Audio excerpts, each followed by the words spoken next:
All right, so we got a bit of a thought provoker right here. What is the luckiest you ever got on a test, quiz, assessment? It could be for school, it could be for work, it could be for something as big as maybe the ACT or something. It could just be for anything. What is the best? I don't know. So if you have, what's your luckiest quiz? Go ahead, put it below.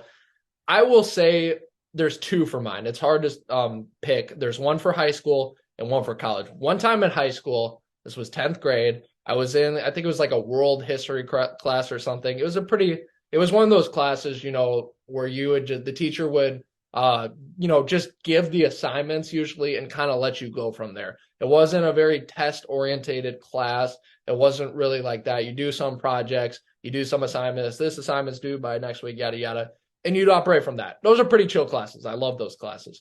And for the final, though, for some reason, we were taking a test, which we didn't take a test like all year, I don't think, which was fine. You study for the test, you pass, that's your responsibility as a student. So I did. I studied pretty hard for this one because it was a world history. I don't know how exactly this related to what we were talking about, but it was a test where you had to like match 100 countries or something, to a map. And that was the test. So I'm like, okay, cool, that's fine. So study for that. I'm pretty good with maps.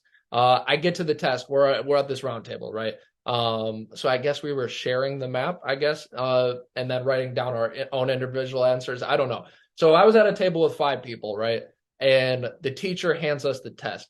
So we get the test, but instead of the map is the answer key. She gave us the entire answer key to all 100. So at that point, we were all, quietly, of course, because we can't say, oh, wow, we have the answer key because she's right there. We thought about it. Should we hand it back? Should we not? This one kid at the other table did not study for the test at all. He's like, you better not hand that back. So we ended up keeping it. We did keep it. And, you do that thing. It's safe. And I don't think I ever cheated on a test to begin with. I'm not even saying that as a humble brag. Like, I need to study for tests. Otherwise, I'm not going to do well. So I've never done that to that point.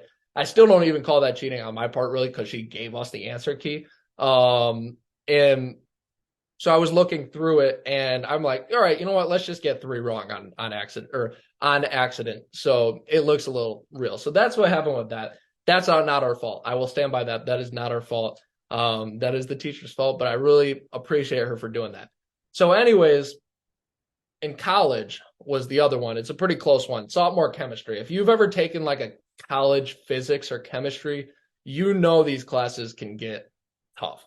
And sometimes feels like the professors aren't there to help you. They're just there to show you what you're doing wrong. Like if you have a class average of like a 45% on a test, that's just not good teaching. And that's something I definitely disagree with. And I've heard that from multiple people who go to different universities, specifically with topics like science with chemistry and physics. You're supposed to be teaching. Yes, it's okay. If they don't put in the work, of course, give them the bad grade. But I don't get all that stuff because I was doing like 3 hours of homework a week. So I studied really hard for we had a chemistry final. I studied really hard for it. I'm expecting about a C, because I studied hard for it, but I'm still not good at the material, maybe a lower end B. But it's all multiple choice. He threw us that at the end. It's all multiple choice. I'm like, okay, it's multiple choice. So I know this. I know for a fact I'm going to get 20 questions of these right. There's about 32. I know for a fact I'm getting 20 of these right. Let's work through the other ones. I end up getting a 31 out of 32. Complete guesswork on about 10 questions. Now, maybe I knew a little bit of the process, but still, complete guesswork. I get a 95 on the final, get a great grade in chemistry, which I was not understanding fully.